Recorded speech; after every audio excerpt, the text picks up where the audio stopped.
Hello and welcome to Kettle and Bones, where we make really delicious, really healthy food. And you can too. So I heard recently that after many years in hiding, it's back. The elusive pork trimmings-based fast food sandwich is back, the McRib.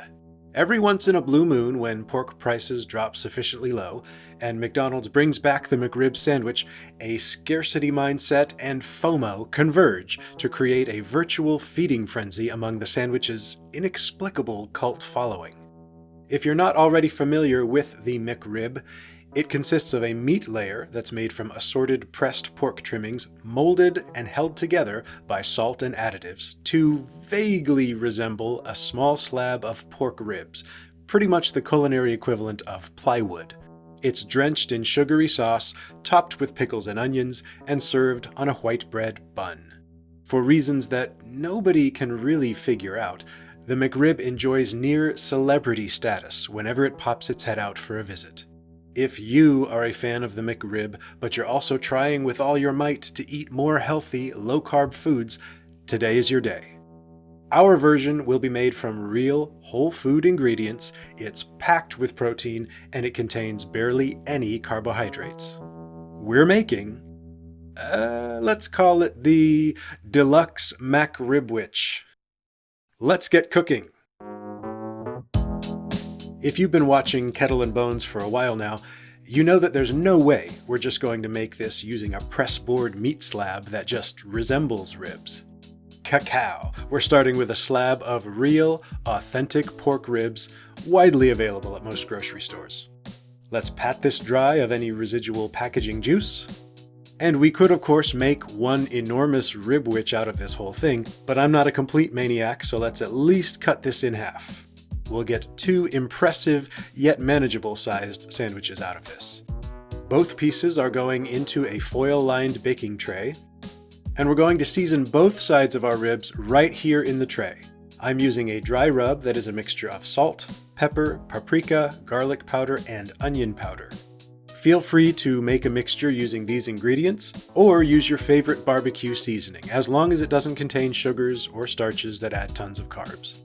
Now, many rib recipes with which you might be familiar call for them to be boiled or braised first. We're going to be using a really cool one-pan method that will save us time and dirty dishes. I normally put my ribs into a slow cooker and let them go for a couple hours before transferring them into the oven to finish. Today we're going to pour in just about a ½ inch or 1 centimeter of water and cover this whole thing with foil. This is going to basically steam the ribs first in the tray. I want to thank Sylvia with The Silly Kitchen for recommending this technique for steaming the ribs. If you're not familiar with The Silly Kitchen, I'll leave a link in the description below. Sylvia is having a ton of fun in the kitchen, making very practical, very easy to follow recipes, many of which we can easily adapt to be low carb and keto friendly, just like these delicious ribs. We're covering this tightly with tinfoil. I'm using heavy duty foil. If you have standard thickness tinfoil, you may want to use 2 layers. Make sure this is good and tight around the edges. We don't want any steam to escape. This is going into the oven at 375 degrees Fahrenheit, about 190 degrees Celsius, for at least 1 hour for well-cooked yet still firm rib meat. Now, if you want completely soft, falling off the bone ribs, you could let this go for an hour and 30 minutes. While the ribs are cooking, let's talk about our buns. The fast food version of the rib sandwich comes on a white enriched wheat hoagie roll. We're going to make beautiful slabs of seasoned cloud bread, befitting a spectacular low-carb ribwich. Cloud bread, of course, begins with eggs. A half batch of cloud bread should be plenty for this, so we'll crack 6 eggs into a large mixing bowl. Then we're going to carefully, without breaking them, lift the egg yolks out of the first bowl, letting the egg whites fall away. Gently passing the yolks back and forth in your hands is the best method for doing this. By the way, you may recall we made cloud bread together back in episode 4 of the first series. I go into a little more detail in that episode, why we add certain ingredients, sort of best practices for making and storing cloud bread, so go ahead and watch episode 4 of series 1 if you'd like to hear the basics of cloud bread explained. If you've already seen it or you are already a cloud bread professional, in today's recipe, we're just going to breeze through it fairly quickly. When the yolks are separated from the whites, let's set those aside. Add a dash of cream of tartar to the egg whites as a stabilizer, and a little salt for flavor. And we're going to whisk that using a hand mixer until we have a meringue that's thick enough to form stiff peaks. This took me about 5 minutes with my hand mixer on high speed. Look at those peaks. Solid.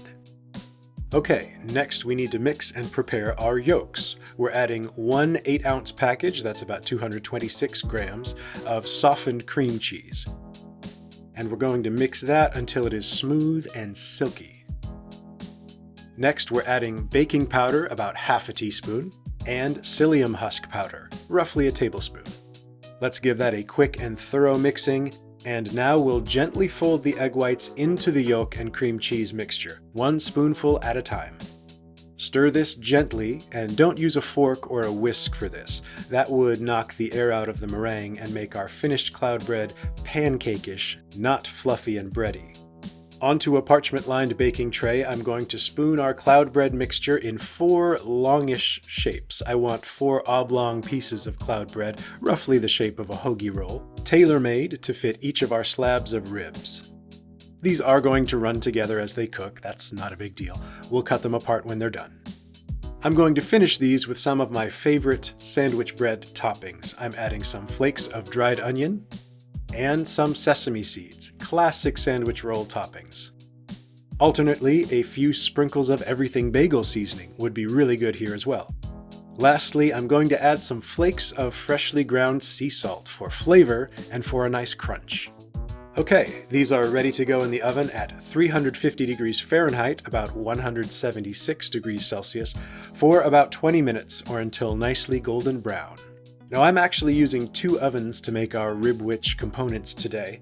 If you're just working with 1 oven, it's okay to put the cloud bread in with the ribs. Just reduce the heat while they're in there together, and then kick the heat back up when the cloud bread comes out. My ribs have just reached the 1-hour mark, so let's take them out and have a look. I'm very carefully removing the foil covering. This is obviously extremely hot and there's going to be a lot of steam. Off to a phenomenal start. Now we're going to get these nice and flavorful with a dark, crusty, barky exterior. I'm brushing on a generous amount of my favorite sugar-free barbecue sauce. I will leave a link in the description below for a popular, tasty sugar-free sauce in case you're not able to find one locally.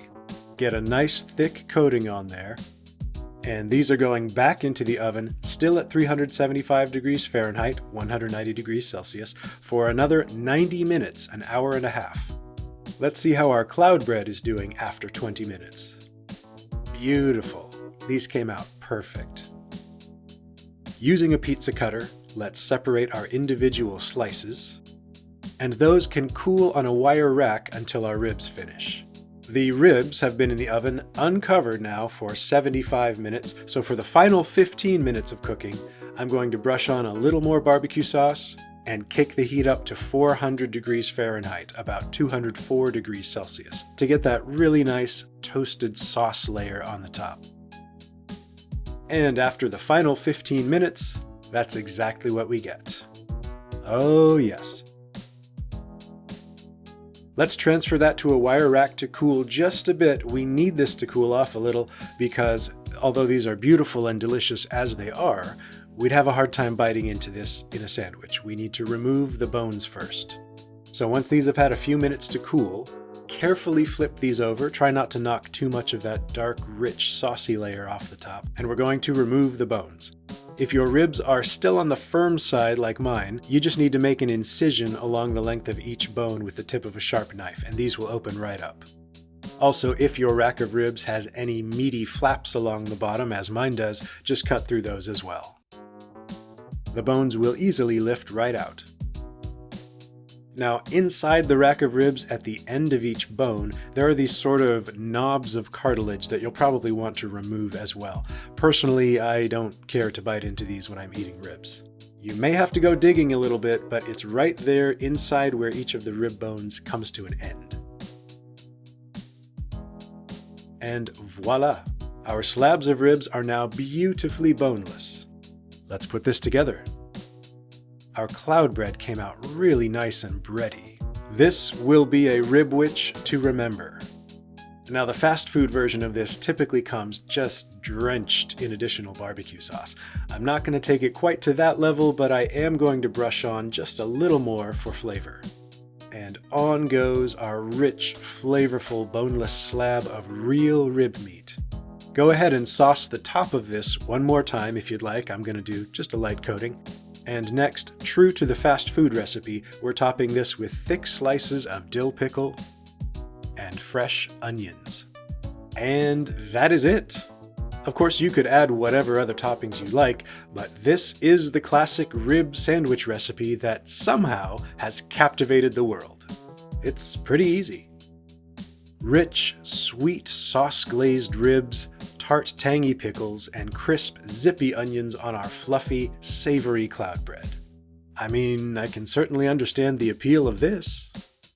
So if you are someone who is super excited that the McRib has returned for a limited time, before you run out and ingest one, I invite you to instead just take a little time, bake a little ribs, and enjoy a real whole food rib sandwich that will not send you into a carb-induced coma. Stay with Kettle and Bones for many, many more ways to have whatever you're craving in a real, healthy, whole food version.